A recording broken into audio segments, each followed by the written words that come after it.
Good afternoon and welcome to my chess channel. Yes, it's the afternoon, and so here we go. I've got some games for you today. First of all, I'd like to show you a game. Yes, don't go away just because it's a bullet game of chess. This is a 1 minute game. This is quite exciting. This game. This is a 1 minute game, and so I will take a little bit longer than a minute on it though. But I am black, and this is the Queen's Indian defense.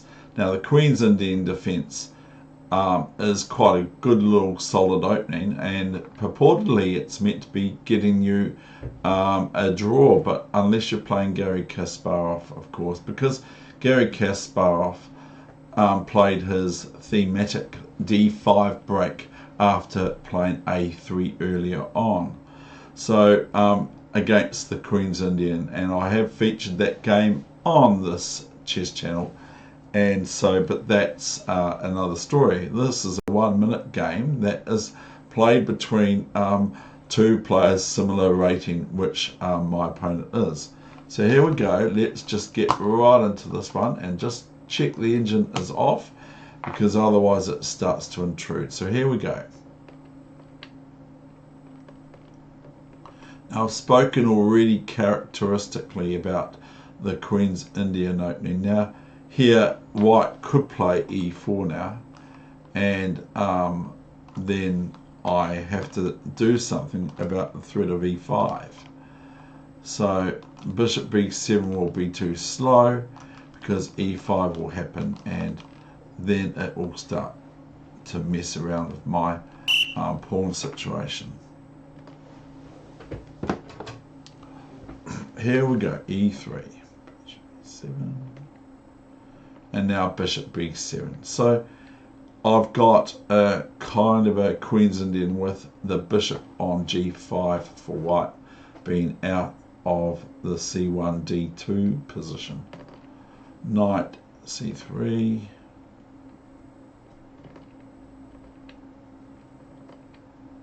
Now look, this is quite a nice solid wall around black's king and position. So there's nothing really too drastic that can happen to black, other than if you're playing, as I mentioned, Garry Kasparov, because Garry Kasparov would probably play d5 here. But it would not be a good idea, because white would lose a pawn. Yeah, sort of. If d5, new variation, then we can crunch this.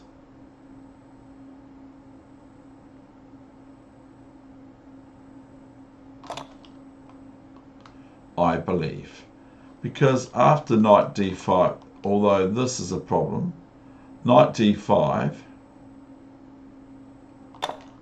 okay, then after bishop g5,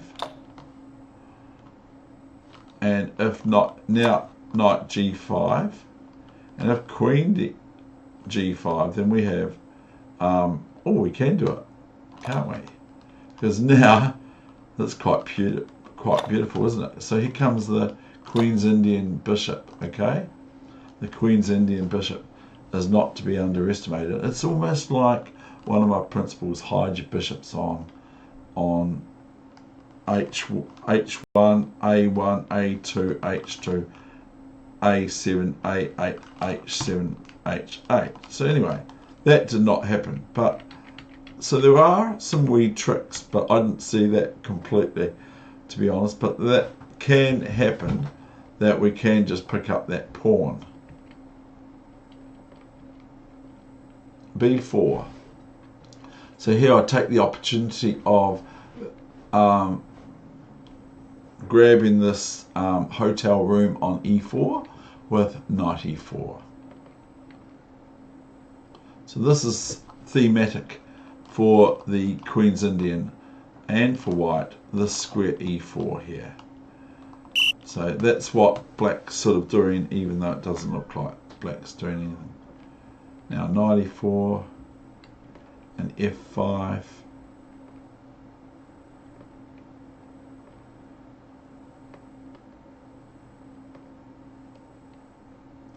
This big wall of pawns coming at me. What do I do now? A5.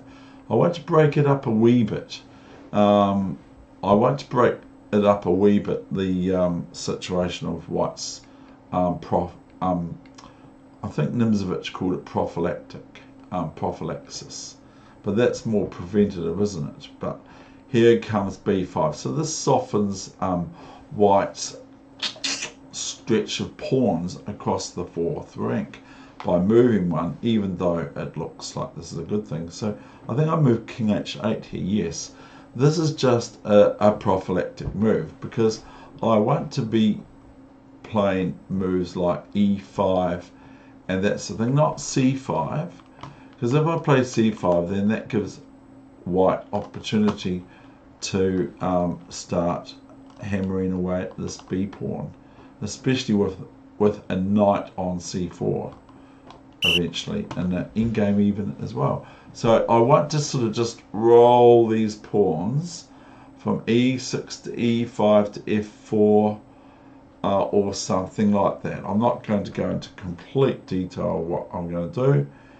And here comes Rook E1 and I go F4. This possibly could be a mistake, but I think there's something to my madness here. So white plays E4. Maybe white didn't look at this position because maybe EF4 is good for white. So anyway, E4, now white does have control of E4, let's face it. So I play knight H5, similar to what I like doing in these sorts of positions. And I'm starting to think I'm going to start playing these all the time. E5, and notice that white cannot really get away with this too much because the pawn situation is favourable for black. I think if white plays D5, C5, I believe I can just take on C5 with DC5. So it's very a very good strategic opening to play for black, where also it gives you opportunity to have a nice endgame. Look at this bishop compared to my bishop. I know that the white squared bishop, both white square bishops have something to deal with. Namely, I've got to deal with all these pawns. Okay, all these 6 pawns on white squares, and maybe even this one coming up looking like that as well. And even if I wanted to go knight D5, go here and here, white can easily contest the C5 square with their knight on D2 to B3 or D3, something to that effect. So here comes D5. So I'm not going to start to concentrate on the queen side, because all my my energy looks like it's looking like I've got this half open, not even half open F file for my rook to swing out on, which is called by Nimzovich an envelope attack. So my rooks can go from a closed file, because that file on the F file is definitely closed, unless I revolutionarily attack it. So my F file is closed, but I can bring a rook out here and here and here, or here and here, and that's the thing, and start doubling up and maybe even tripling up with my queen. So I've got what Nimzovich calls, not me, Nimzovich calls this an envelope attack in my system from his book. My system. So it's not my system, it's Nimzovich's system. So all the pieces for black are pointing towards, pardon me, excuse me, all my pieces are for black are pointing to white's kingside. So it would almost be foolhardy for me to then think, well, I'm going to go attack on the queen side. If I wanted to attack on the queen side, as previous mentioned, then this would be just about my only play, whereas there's no real life in that if white ends up crunching that knight on c5 with their knight. Even though I'm going to have a better bishop in the endgame than white, it's still a bit of work to do. So here we go with bishop c8 first, just repositioning this because the bishop didn't feel very happy on b7. It was sitting there going, don't really like this. And here I've got ideas of just coming here and bishop h3. Okay, so I've got ideas of queen here and bishop h3 and queen takes g2 checkmate. Yay, very quick. So here we have queen e2. White is fully aware of this sort of caper going on from Wegener, but I played queen g5 anyway, what the heck. And rook f6, this envelope attack from Nimzovich's principles on and in my system. King h1, this is to evade rook g6 and bishop h3, causing this pawn to want to move or something like that, and also give this square for the rook for white to defend themselves. But if this rook goes here, then we would have a very clean mate here. Okay, so we will play a move now. Now if rook g1 now, I miss something. I miss this. This is an instant loss for white. Knight g3 check, I missed it. And that forces, the king is almost stalemated. That forces this, and then this is checkmate. I missed it. I don't like that. Anyway, that's the way chess is. I played bishop d7. Now this is the evolutionary method of winning in chess. I can even play queen h4, and that's just nice too, even though it might only win white's queen. This is quite nice. So anyway, I played bishop d7. David's playing this, like, maybe I'm just enjoying this position so much I don't want to spoil it like an ice cream. Like when I was a kid, I used to like knight g3 is just staring me in the face right now. When I was a kid, I really enjoyed savouring my ice cream while my brother was quickly scoffing his. So I used to like to do that, or my sisters or whatever. We'd like to do that sort of thing. I'd like to do that. We'd try to see who can last the longest and have the ice cream story. If you get what I mean. I don't know. Do you understand? I don't. Here we have now David still trying to checkmate white, but missed all the opportunities. And queen f2. So I'm not interested. I'm just going to go bring my other rook from a8 to an envelope, even a more sealed envelope here and here, that sort of thing. Okay, so here's h3, and then rook f6 from f, and rook e2 and rook g6. But anyway, what happens soon is quite nice. White now plays, I believe, knight h2. Ooh, that's no good. Now David spongs white and forces a queen off for a knight. So can you find the move? It's very simple to find. and otherwise it's a smothered mate. If this is a knight or a rook, then knight g3 is checkmate. But this forces white's hand, which is also quite nice to play chess like this. So this forces queen g3, and then I play fg3. Now I'm starting to see possibilities here, because after knight g4 I just merely take this and take this and take this.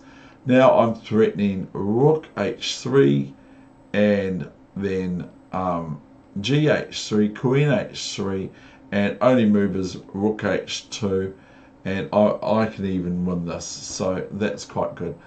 So here white plays rook f1, and now I have to look out for, if I make a waiting move, like if I play a silly move like this, okay, if I make a silly move like this, then white merely doesn't take my queen back, or doesn't take the queen, just goes rook f8 checkmate. I lose. Oh, end of story. And so that would be no good, would it? So I'm just showing you that rook f1 and white is equal to the task. I could play rook f6 if I want, but I just play something else which is possibly even better, but I don't know about the way I've played this game. I thought it was a really good game, but I'm not sure now. Now rook h3 happens, and then now what happens if king g1? What happens if white plays king g1? Okay, so we exercise for you. Can you find the well-known motive to checkmate in 3 moves for black after king g1? So how can black checkmate white in 3 moves? Can you find it? So after king g1, okay, new variation, white is now met with a big sacrifice of a rook. And so this one's not going to do any good. This could be alright. This could be a possible one.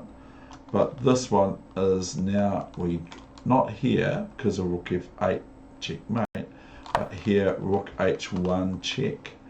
And it's not checkmate yet because the rook's not defended. So the king takes the rook and goes, ha ha ha, I just won your rook. Ha.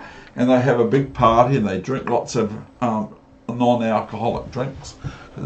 We don't drink alcoholic drinks, do we? We go queen check here now, and then white goes, ha ha, I can go to g1. Oh, I feel very safe in my little wee home here, but then all of a sudden, bang, checkmate, checkmate.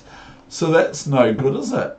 So that's a wee little thing that if king g1, then rook h1, king h1, queen h4, check, or h5, depending on the position. If there's a bishop hanging around on e2, then I'm not going to play queen h5 for bishop h5, taking the queen, and then white has a reasonable position. So here we have the main move, which is gh3. And now what did I play? Did I play queen h3 here? This is bullet, remember? Or did I play something else? So what would you play here now? Real quickly, if you've got very, very little time left, as I did, of course, because this is so interesting, this position. And I don't want to play rook f6 here, because maybe white would play rook f6 and threaten rook f8 again check, and also pawn takes queen. Or what? So what did white get met with? Queen h3, so that if rook h2, queen h2 checkmate, or something else. So what I played is, are you ready for it? Is g2, and my opponent resigned in this game. Now, if you want, that's a bullet game of chess, so that's quite interesting. Now, what would happen now? How would white lose this? Especially that my queen had been able to be taken. So there are 2 main variations here. There's this variation, okay, can you find checkmate in 2 moves here? Okay, what can we do? Can we go queen here? Check. Is that going to be checkmate? Or something else? What we do here is we go pawn takes queen, rook, now there's no, and do we make that a queen? Well, we could. That queen's not bad, but we are running out of time. Do we make it a rook? Well, a rook's quite good. Or bishop. A bishop's quite good, because then if we make it a bishop, then we can take the rook next move, and then we've got a rook versus a bishop, but hardly any time. So what I did, or what I would do, is I'd make it a knight check. Now this forces a king move, because the knight cannot be taken, so this forces a king move. And then we have a couple of checkmates here. There's this one, or the greedy one, which is queen f3 check, or queen h3 and queen h2 check, or queen h2 and that's the thing, or queen f3, or queen takes bishop, and all that sort of stuff. But we're mucking around, aren't we? So all we do now is we go right up to, not to here, because then rook takes queen. We go right up to here, and that's checkmate. Now there's another line for white that they play instead of that. Now what happens if king g1? That's another one. Now what would happen if king g1? Can you find checkmate now? King g1, and we have a checkmate in 2 moves as well. So for white, for black. So we have a checkmate in both scenarios. If king here, new variation, then we merely take this with queen, okay, or rook. We can't make it rook. We can make it rook. We can make this a rook, because it's the same thing, or just make it a queen. Now if king here, then we just play queen here, or queen here checkmate. And if king takes, then we have queen g1 checkmate, or the slower one. Okay, so that's that analysis. Now if you want to have a look at the next few games that I've selected for you from my bullet chess on chess.com, then hang around. Here we go. Now this one is a position I had with black, and we're switching off the engine, and we're going to go right now into it. Now here we got, for a change, instead of the queen's pawn opening, we've got the well-known King's Gambit defense. Now a lot of people defense, or King's Gambit attack, or whatever, and a lot of people love playing the King's Gambit for white, maybe not so much for black. But Bobby Fischer did come up with some resources for black which stamped the King's Gambit out. But there are still lots of players that love to play the King's Gambit for white, or even black. So here we got D5, which is a wee little book I've got from about 1983, and it goes something like this. Now I'm not going to say I play it perfectly. D4. Now just C6 and C4, and I chomp at the bit, because now if C5, then I can just move my bishop back to C7, and I can play my knight here and all that sort of stuff, and castle, and play bishop out here and that sort of thing. So it's quite versatile for black players. But whereas Bobby Fischer would play D6, I think, and Queen F6 and G5, or G5 and Bishop G7 and H6, and then Knight E7, blah blah blah. So here's CD5. That doesn't really worry black. I don't think it does. So I play Knight E7 and Bishop B5, Bishop D7. Now I threaten the bishop, of course. So if white yeah, I'm just going to ramble. So knight c3 and a castle. Why not? I want to get developed. Castling and a6.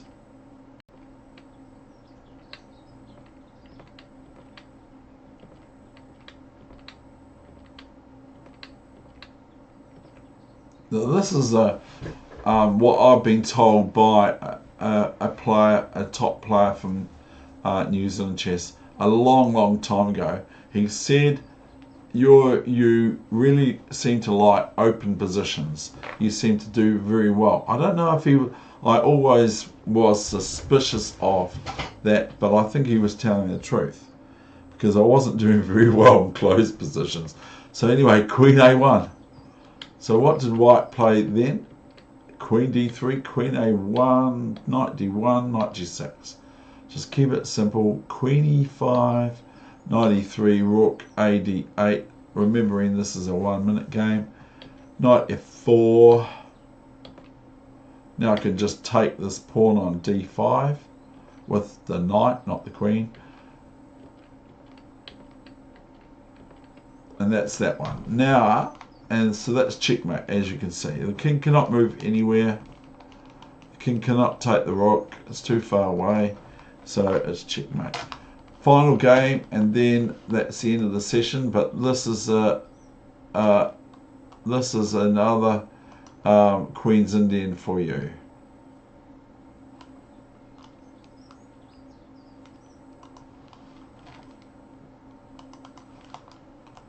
And that will be the end of this session. So here we go. Let's get into this. This is another Queen's Indian. So 1 minute bullet chess on my cell phone.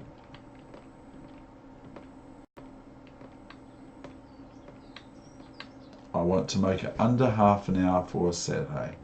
Knight E4. So this is pretty good. I've already got a pawn. I could just take the bishop, doesn't matter. D5. Here comes that Garry Kasparov move.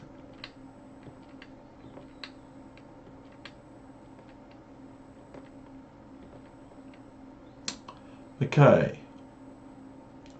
White plays Knight D4. What's my next move?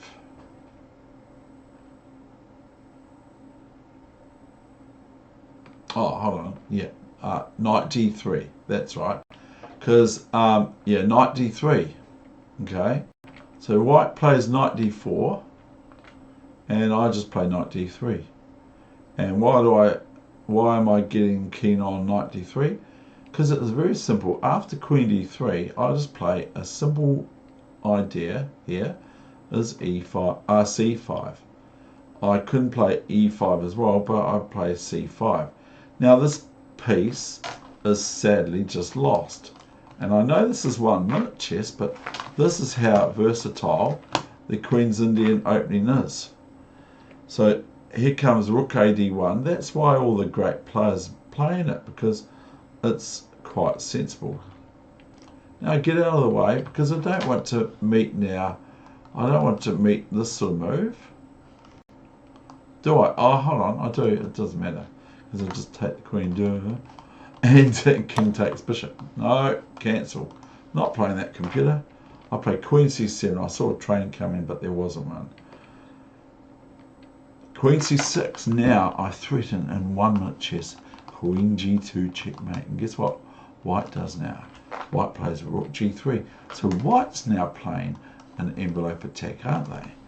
So I want to make this one half an hour altogether. G6.